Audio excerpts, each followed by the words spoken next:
కర్నూలు జిల్లాలో ఆళ్లగడ్డ నియోజకవర్గ రాజకీయ ముఖ చిత్రం పేరు వినగానే ముందుగా గుర్తొచ్చేది భూమా ఫ్యామిలీ గురించి. కొన్ని దశాబ్దాల రాజకీయ నేపథ్యం వారికి ఉంది. ఇక్కడ ప్రతి గడప గడపకి ఆ కుటుంబంతో అనుబంధం కూడా ఉంది. ప్రస్తుతం కర్నూలు జిల్లా ఆళ్లగడ్డ నియోజకవర్గం నుంచి టీడీపీ అభ్యర్థిగా భూమా అఖిలప్రియ బరిలో ఉన్నారు. నాన్న ఆశయం అమ్మ ప్రమాణం తన లక్ష్యం అంటూ ఆమె ప్రజల్లో ముందుకు వెళ్తున్నారు. మరి ఆ ఆశయ సాధన కోసం ఆమె ఏ రకంగా కృషి చేస్తున్నారు, ప్రజలకు ఎలాంటి హామీలు ఇస్తున్నారని ఆవిడ మాటల్లో తెలుసుకుందాం. అఖిలప్రియ గారు నమస్తే. నమస్తే అండి. ఎట్లా సాగుతోంది ప్రచారము?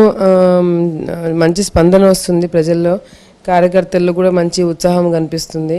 ఈరోజు ఎండలు చాలా విపరీతంగా ఉన్నాయి, కానీ అయినా కూడా కార్యకర్తలు కానీ ప్రజలు కానీ మమ్మల్ని చూడంగానే బయటికి వచ్చి మాకు ఒక భరోసా ఇస్తున్నారు. తప్పకుండా మీకు ఓటు వేస్తాము, మళ్ళీ శోభమ్మకి ఎట్లా మేము చేసాము అట్లా మీకు కూడా చేస్తాము, కానీ మా పనులు చేసి పెట్టాలని కూడా చెప్తున్నారు. అంటే ప్రజలకి మా మీద నమ్మకం ఇంకా ఉంది. ఈరోజు సరే 60% వరకు పనులు చేశారు, మిగతాది కూడా వీళ్ళే చేయగలుగుతారని ఒక నమ్మకం కూడా ప్రజల్లో ఉంది.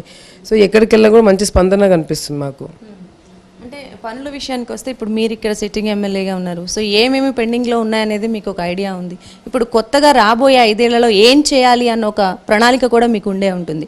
మరి ఆ రెండింటిని కంపేర్ చేసుకుంటే ఏమేమి ఐడియాస్ మీకున్నాయి, ఎలా ముందుకు వెళ్ళబోతున్నారు? ఒకటండి, ముఖ్యమంత్రి గారు మొన్న ఆళ్లగడ్డకు వచ్చినప్పుడు కూడా ఏదైతే నేను చేయాలని అనుకున్నానో ఈ ఎన్నికల కోడ్ రావడం వల్ల నేను చేయలేకపోయినాను, లేదంటే తక్కువ సమయం నాకు ఉండడం వల్ల నేను చేయలేకపోయినాను, అవన్నీ కూడా మొన్న ముఖ్యమంత్రి గారు ఆళ్లగడ్డకు వచ్చినప్పుడు కూడా ఆయన నోటితోనే నేను అనౌన్స్ చేయించడం జరిగింది. ఎందుకంటే ప్రజలకు ఒక భరోసా ఉండాలి. మా ఊరికి వచ్చి వెళ్తుంది, మా గ్రామంకి వచ్చి వెళ్తుంది అంటే మమ్మల్ని గుర్తుపెట్టుకుంటుంది, మా సమస్యలను గుర్తుపెట్టుకుంటుంది. ఈరోజు ముఖ్యమంత్రి గారితో స్వయంగా నేను అనౌన్స్ చేయించాను అంటే మా మీద ఇంట్రెస్ట్ ఉంది అని చెప్పి కార్యకర్తలు కానీ ప్రజలు కానీ నమ్మేటట్టుగా కూడా మేము పనులు చేస్తున్నాం. అదేవిధంగా ఈరోజు సిరివెల్లలో నేను ప్రచారం చేస్తున్నా. గత 1 వీక్ నుంచి నేను తిరగడం స్టార్ట్ చేసినప్పుడు కూడా చాలా తీవ్రంగా వాటర్ ప్రాబ్లం ఉంది. ఆళ్లగడ్డ టైలెండ్ అవ్వడంతో నీళ్ళు వచ్చే కేసీ కానీ లేకపోతే తెలుగు కానీ కుందు కానీ ఏది మాకు టైలెండ్ వరకు రావు. సో ముఖ్యమంత్రి గారికి మొన్న వచ్చినప్పుడు చివరి ఆయకట్టు వరకు మేము నీళ్ళు అందజేస్తామని చెప్పి దానికి కావాల్సిన స్ట్రక్చర్ కానీ ఇంకోటి కానీ మేము అరేంజ్ చేస్తామని ముఖ్యమంత్రి గారితో అనౌన్స్ చేయించడం జరిగింది. ఎందుకంటే ముఖ్యంగా రైతులు చాలా ఇబ్బంది పడుతున్నారు. అదేవిధంగా తాగునీటి సమస్య కూడా చాలా తీవ్రంగా ఉంది. సో ఇక్కడ ఇంటింటికి ట్యాప్ కనెక్షన్ ఇచ్చేలాగా ఏదైతే ప్రాజెక్టు గతంలో మనం అమృత్ స్కీమ్ కింద నంద్యాలలో చేసామో, నాన్ అమృత్ స్కీమ్ కింద ఆళ్లగడ్డ మున్సిపాలిటీలో చేసాం. కానీ ఇంటింటికి గ్రామాల్లో కూడా ట్యాప్ కనెక్షన్ ఇవ్వడానికి ఈరోజు మేము ముఖ్యమంత్రి గారితో మాట్లాడడం జరిగింది. అదేవిధంగా ఆళ్లగడ్డలో ఒక డిగ్రీ కాలేజ్ లేదు, అది కూడా ముఖ్యమంత్రి గారు అనౌన్స్ చేయించడం జరిగింది. విద్య వైద్యం అనేది మౌలిక అవసరమే, సో అది కంపల్సరీ ఉండాలి. దాంతోపాటు విద్య తర్వాత ఉపాధి అవకాశాలు కూడా ఉండాలి. ఇక్కడ అంటే వ్యవసాయ మీద ఆధారపడే వాళ్ళే ఎక్కువ మంది ఉంటారు. సో నీరందక వ్యవసాయం చేయలేని వారి పరిస్థితి ఏంటి అన్నప్పుడు వేరే చోటకి వలస వెళ్ళే సిచ్యువేషన్. మరి ఉపాధి పరంగా మీరు ఏం చేయదలుచు? నేను ఒకటండి, ఇది ఆళ్లగడ్డ అనగానే అందరికీ గుర్తొచ్చేది ఫ్యాక్షన్ ఏరియా. సో ఈ ఫ్యాక్షన్ ఏరియాస్లో ఆళ్లగడ్డనే కాదు మిగతా ఫ్యాక్షన్ ఏరియాస్లో కూడా డెవలప్మెంట్ విషయంలో కానీ ఉద్యోగాల విషయంలో కానీ అవగాహన విషయంలో కానీ రైతుల విషయంలో కానీ చాలా వెనుకబడి ఉంటారు. ఆళ్లగడ్డ కూడా వన్ ఆఫ్ ది ఎగ్జాంపుల్. గతంలో శోభా నాగిరెడ్డి గారు భూమా నాగిరెడ్డి గారు ఉన్నప్పుడు కూడా ఏదైతే మినిమం మా దగ్గర ఫెసిలిటీస్ ఉన్నాయో అప్పట్లో ఉన్న ఫండ్స్ కానీ ఉపయోగించి దాదాపుగా అభివృద్ధి కార్యక్రమాలు వాళ్ళు చేయగలిగింది వాళ్ళు చేయడం జరిగింది. కానీ ఎప్పుడు కూడా చేయలేని విధంగా ఈరోజు ఆళ్లగడ్డలో అభివృద్ధి కార్యక్రమాలు చేస్తున్నాం. అవి రోడ్స్ అయితేమి, ఎల్ఈడి లైట్స్ అయితేమి, స్కూల్స్ విషయంలో అయితేమి, ఉద్యోగం విషయంలో వచ్చేగాలికి మీరు చెప్పినట్టుగా కూడా నా దగ్గర దాదాపుగా 1000 అప్లికేషన్స్ పెండింగ్ ఉన్నాయి. సో ఉద్యోగాలు చాలా తీవ్రంగా ఉంది. మన కేవలం ఆళ్లగడ్డలోనే మన స్టేట్లోనే కాదు దేశం మొత్తం కూడా ఈ ప్రాబ్లం ఉంది. సో దాన్ని భర్తీ చేయడానికి కేంద్ర ప్రభుత్వం ఏం చర్యలు తీసుకుంటుంది, మన రాష్ట్ర ప్రభుత్వం ఏం చర్యలు తీసుకుంటుంది అనేది కూడా మనం గమనించాల్సిన అవసరం ఉంది. ఈరోజు కేంద్ర ప్రభుత్వంతో ఎప్పుడైతే మనం విడిపోయినామో మనకు రావాల్సిన నిధులు కానీ ఇండస్ట్రీస్ కానీ అన్నీ కూడా మధ్యలో ఆగిపోయినాయి, అవన్నీ కూడా ఇన్కంప్లీట్ అయిపోయినాయి. ఇప్పుడు కేవలం పోలవరం కూడా ప్రాజెక్టు కూడా డబ్బులు ఇచ్చే పరిస్థితి కూడా కేంద్రం లేదు. సో ఈ పరిస్థితుల్లో ఎవరైనా మనల్ని బయటికి ఈ గట్టెక్కించగలుగుతారు అంటే అది కేవలం ముఖ్యమంత్రి గారే అని చెప్పి ప్రజలందరూ కూడా నమ్ముతున్నారు. ఎందుకంటే ఈరోజు హైటెక్ సిటీ అంటే అందరికీ గుర్తొచ్చేది చంద్రబాబు నాయుడు గారు. మేము ఇతర దేశాలకు వెళ్ళినప్పుడు కూడా హైదరాబాద్ అనగానే చంద్రబాబు నాయుడు ఆయన పేరు చెప్తారు. సో అటువంటి ఐటీ హబ్గా తయారు చేసిన హైదరాబాద్ని తప్పకుండా మాకు కూడా నమ్మకం ఉంది, యువతకి నమ్మకం ఉంది.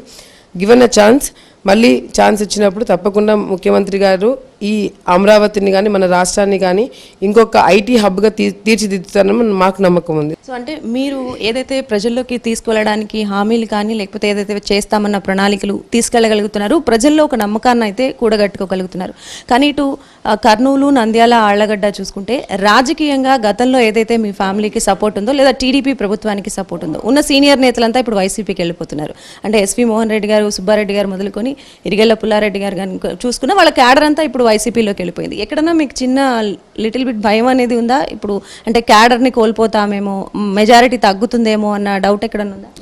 లేదండి, ఎందుకంటే భూమా వర్గం పైన లేకపోతే భూమా కుటుంబము ఎవరు వచ్చినా ఎవరు లేకపోయినా భయపడే ప్రసక్తే లేదు. ఎందుకంటే ఇది కేవలం మా కుటుంబం మాత్రం సంబంధించింది కాదు, ఇది ఎన్నో వేల మందికి సంబంధించిన సమస్య.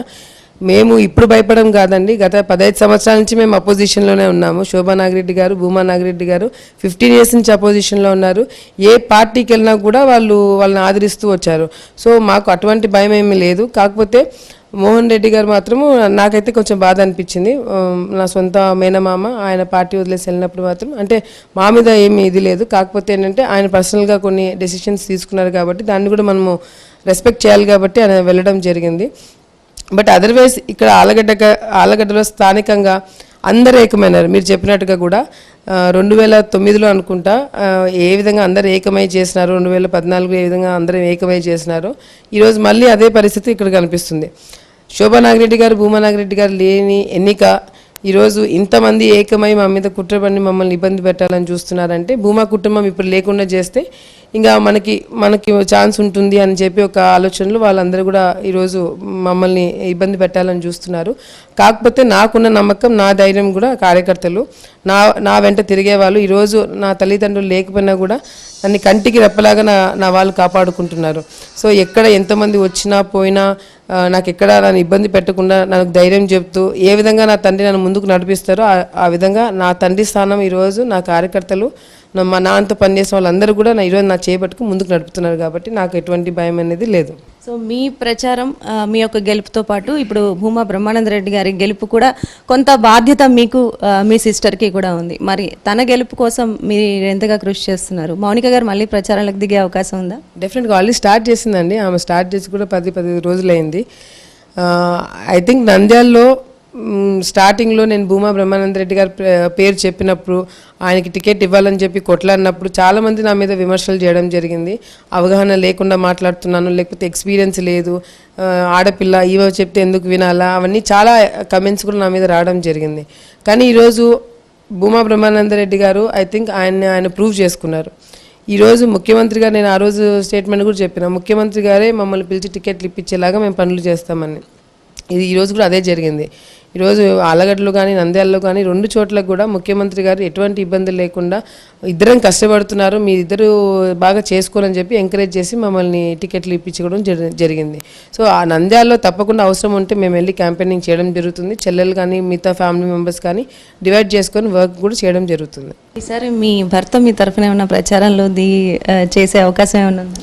ఆల్రెడీ మేము 2-3 మంత్స్ నుంచి స్టార్ట్ అయ్యిందండి. మా మ్యారేజ్ అయినప్పటి నుంచి మా హస్బెండ్ కూడా ఇక్కడే ఉండి గ్రౌండ్ లెవెల్లో నాకు బాగా ఎంకరేజ్ చేస్తున్నారు. ఎందుకంటే తనకు కూడా బాగా తెలుసు భూమా నాగిరెడ్డి గారికి, శోభా నాగిరెడ్డి గారికి ఆలగడ్డ అంటే ప్రాణము.